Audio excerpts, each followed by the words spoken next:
रजीम बिस्मिल्लाहिर्रहमानिर्रहीम अल्लाहुम्मा सल्लि अला मुहम्मद व आले मुहम्मद। मोमिनीन कराम, निजासात की गुफ्तगू जारी है। नापाक चीज़ें, पलीद चीज़ें कौन कौन सी हैं। आज हम जिक्र करेंगे काफिर के बारे में। निजासात की जो भी वीडियोस हम बना चुके हैं, जो मोमिनीन यूट्यूब पर हमें देखते हैं, हर वीडियो के ऊपर ये जो हम बना रहे हैं, इसके ऊपर गोल दायरे का निशान होगा। स्क्रीन के ऊपर क्लिक करेंगे तो उस मौजू से रिलेटेड तमाम वीडियोस वहां आपको आसानी से मिल जाएंगी। मज़ीद आपको चैनल के अंदर जाके तलाश करनी नहीं पड़ेंगी।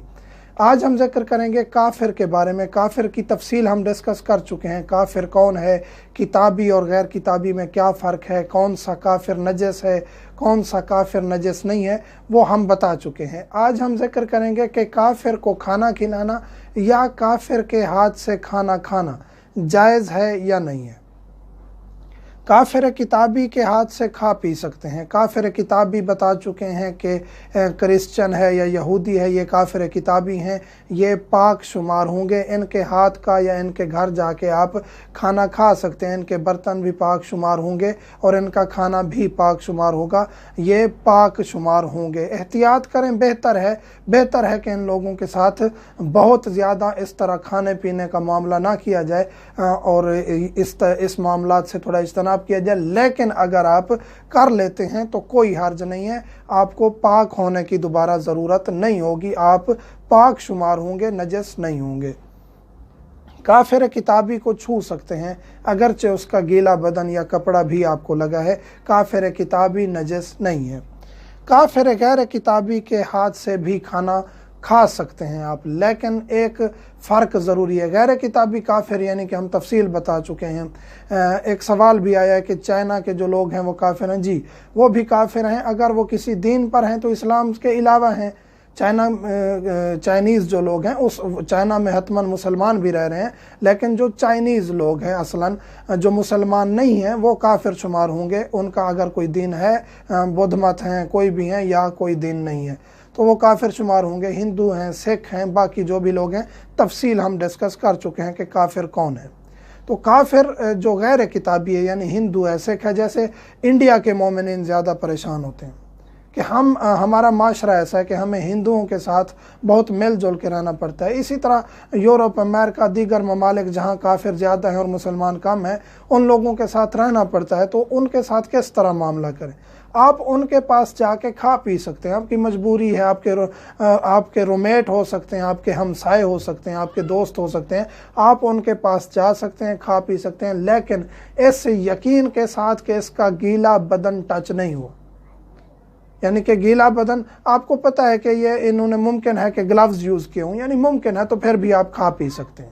ज़ाहरी तौर पे उन्होंने गीला बदन इस्तेमाल नहीं किया बर्तनों को और इन चीज़ों को, तो आप फिर भी खा पी सकते हैं। जैसे कि आप इंडिया में हैं, कहीं भी हैं, आप किसी दुकान पे जाते हैं, आप कोल्ड ड्रिंक लेते हैं, कोई चीज़, बर्गर, चिप्स, कोई चीज़ लेते हैं, उसके हाथ खुश्क हैं और वो उसने आपको चीज़ दे दिया, तो आप खा सकते हैं, चाहे वो पैक्ड है या खुली हुई है, जब तक कि आपको यकीन ना हो कि इसका गीला हाथ टच हुआ है। अगर गीला हाथ उसका बदन टच हो गया तो फिर आपकी वो चीज़ नजस हो जाएगी, फिर आप इस्तेमाल नहीं करेंगे। अगर आपको शक है, यकीन तक नहीं पहुंचे हैं कि ये नजस हुआ है या नहीं, शक की सूरत में आप खा पी सकते हैं। इसी तरह आप सफ़र कर रहे हैं, आपके साथ कोई काफिर आके बैठ गया है, नजस भी है, वो अहले किताब नहीं है, तो बैठा रहे, कोई मसला नहीं है, आपके साथ बैठा रहे। हाँ, अगर उसने अपना कोई गीला बदन हिस्सा आपको टच कर दिया तो फिर आप उस जगह को धो लेंगे, काफ़ी है, आप पाक हो जाएंगे। गोश्त काफिर के हाथ से काफिर के यहाँ नहीं खा सकते, चाहे वो किताबी हो या गैर किताबी। अब यहाँ कोई फ़र्क नहीं है, क्योंकि गोश्त में ज़रूरी है कि ज़िबा करने वाला मुसलमान हो। अब एक काफिर के यहाँ, क्रिश्चियन है, यहूदी है, हिंदू है, सिख है, जो भी है, उसके यहाँ आप गए हैं, उसने आपको गोश्त सर्व किया है खाने में, तो आप वहाँ नहीं खा सकते। मछली है, खा सकते हैं, क्योंकि उसमें ये ज़रूरी नहीं है कि उसको काटने वाला मुसलमान हो। जब वो दरिया से ज़िंदा निकाली जाती है तो वो हलाल हो जाती है, चाहे कोई भी उसको निकालने वाला। तो अब यहाँ जो दीगर गोश्त, जो जानवर ज़िबा होते हैं, अब यहाँ यकीन रखना ज़रूरी है चिकन है, बड़ा गोश्त है, बकरा है, ऊँट है, जो भी है, इसको मुसलमान ने ज़िबा किया है, हिंदू ईसाई वगैरह ले आया है मुसलमान दुकानदार से और उसने पकाया है, तो इसमें कोई हर्ज नहीं है, यकीन हो कि इसने मुसलमान से ख़रीदा है। अगर यकीन नहीं है तो यहाँ शक भी आपको फ़ायदा नहीं देगा, शक की सूरत में भी आप उसके यहाँ गोश्त नहीं खा सकते। आपकी मजबूरी है, आपने कहीं दावत पे जाना है, आपको पता है यहाँ मुसलमान मुल्क भी नहीं है और ये मुसलमानों से गोश्त भी नहीं ख़रीदते, या ख़ुद ज़िबा करते हैं या गैर मुस्लिम से गोश्त लेके आते हैं, तो फिर उनको कहें कि आप हमें कोई सब्ज़ी खिला दें या दाल खिला दें या कोई ऐसी चीज़ खिला दें। तो आसान है इन लोगों के साथ मामलात रखना, कोई इतना बड़ी मुश्किल नहीं है। और हम डिस्कस कर चुके हैं कि इनके साथ मामलात किस तरह रखने चाहिए, नरमी के साथ, अपना ईमान भी ख़राब ना हो और उनको अपने ईमान की तरफ राग़िब कर सकें, इस तरह उनके साथ मामलात करने चाहिए। काफिर को खाना खिला सकते हैं, बर्तन जो है वो आप धोएंगे। आपके यहाँ कोई आता है काफिर, अगर अहले किताब है, खा के चला गया, कोई मसला नहीं, वो नजस नहीं है। अब आप बर्तन वैसे आप धोएंगे, लेकिन पाक करने की ज़रूरत नहीं है किसी चीज़ को भी, अहले किताब आ गए। वैसे बाज़ लोग एहतियात करते हैं, क्रिश्चन या कोई ऐसे उनके अजीज़ आ जाते हैं, गेस्ट आ जाते हैं, तो फिर वो बर्तनों को धो लेते हैं इस सूरत में कि अब ये पलीद हो गए। पलीद नहीं, एहतियातन आप उसको 2-3 बार धोएं, आपकी मर्ज़ी, लेकिन नॉर्मल आप बर्तन धो लें, काफ़ी है। अगर अहले किताब के अलावा हिंदू आता है, सिख आता है, कोई और आता है, तो आप उस बर्तन को धोएंगे पाक करने की नीयत से कि ये नजस हो गया। और ये इसमें कोई ख़ास नीयत करने की ज़रूरत नहीं है, बस ये कि मैं बर्तन धो रहा हूँ, नजस हो गया है, और उसको धो लें, काफ़ी है। और एक दफ़ा सही उसको आप धो लेंगे तो वो पाक शुमार होगा। अगर आपके पास कोई काफिर गैर किताबी आता है तो आप उस बर्तन को धो लेंगे जहाँ उसने हाथ लगाया है या चम्मच इस्तेमाल। वैसे तो बेहतर यह है कि अगर ऐसा कोई गेस्ट आ रहा है जो नजस है तो उनके लिए आप डिस्पोजेबल बर्तन यूज़ करें। अगर मुमकिन नहीं है तो फिर आप जो भी बर्तन यूज़ करते हैं उनको धो लें, पाक कर लें, वो पाक हो जाएंगे। अगर काफिर कलमा पढ़ ले, एक काफिर है, वो मुसलमान होता है, तो जो ही वो कलमा पढ़ेगा, ला इलाहा इल्लल्लाह मुहम्मदुर रसूलुल्लाह पढ़ेगा, वो मुसलमान हो जाएगा।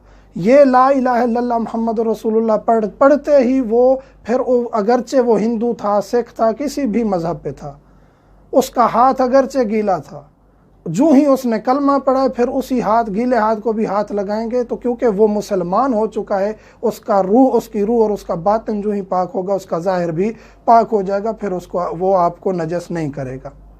लेकिन अगर वो कलमा पढ़ने से पहले आपको छू चुका था, आपके गीले हाथ लगा चुका था, नजस हो चुके थे, फिर उसने वही फ़ौरन कलमा पढ़ लिया, तो वो आप धोएंगे, क्योंकि उसने जब हाथ लगाया था उस वक्त वो काफिर और नजस था। तो ये काफिर जो ही यानी मुसलमान होता है। अब यहाँ सवाल पैदा हो सकता है, मोमिनीन कर सकते हैं कि जी आपने अली वलीउल्लाह नहीं कहा, ला इलाहा इल्लल्लाह मुहम्मद रसूलुल्लाह कहने वाला मुसलमान हो जाता है। जो अली वलीउल्लाह पढ़ता है फिर उसके ईमान का दर्जा तकमील तक पहुँच जाता है, यानी फिर वो मोमिन और मवाली हैदर करार बन जाता है।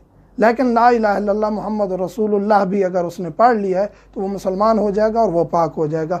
आगे अगर उसने विलायत का इकरार किया है तो उसके ईमान की तकमील हो जाएगी। जिस तरह के इस्लाम का हुक्म है, इसी तरह विलायत का इकरार जो चीज़ करती है, हत्ता के विलायत के इकरार से ही दीन की तकमील हुई थी, तो विलायत के इकरार से दीन की तकमील होगी। अगर उसने विलायत का इकरार नहीं भी किया तो 2 शहादतें पढ़ने से वो पाक हो जाएगा। आगे इंशाअल्लाह हम डिस्कस करेंगे कि काफिर के साथ रिश्ता रखना यानी शादी करना जायज़ है या नहीं है। इसी तरह काफिर के साथ मरासिम दीगर, जैसे उसको गिफ्ट देना, सदका देना, उसकी मदद करना या काफिर से मदद लेना या काफिरों के मुल्क में रहना जायज़ है या नहीं है। ये एक काफ़ी लंबी बहस है। इंशाअल्लाह काफिर की बहस जो है वो तफसील से डिस्कस करेंगे, क्योंकि इसमें काफ़ी मुसलमान मोमिनीन मुब्तला हैं जो इन कुफ़ार मुल्कों में रहते हैं या ऐसे ममालिक में, ऐसी जगह पे हैं जहाँ उनका वास्ता डेली काफिरों से पड़ता रहता है, तो वो मसाइल में परेशान होते हैं। इंशाअल्लाह ये सिलसिला जारी रहेगा और आगे इंशाअल्लाह निजासात की ही बहस में ये काफिर की बहस इंशाअल्लाह मुकम्मल करेंगे। मोमिनीन से मुल्तमस हूँ मुझे मेरी फ़ैमिली को, वालिदैन को दुआओं में याद रखा करें। अल्हम्दुलिल्लाहि रब्बिल आलमीन।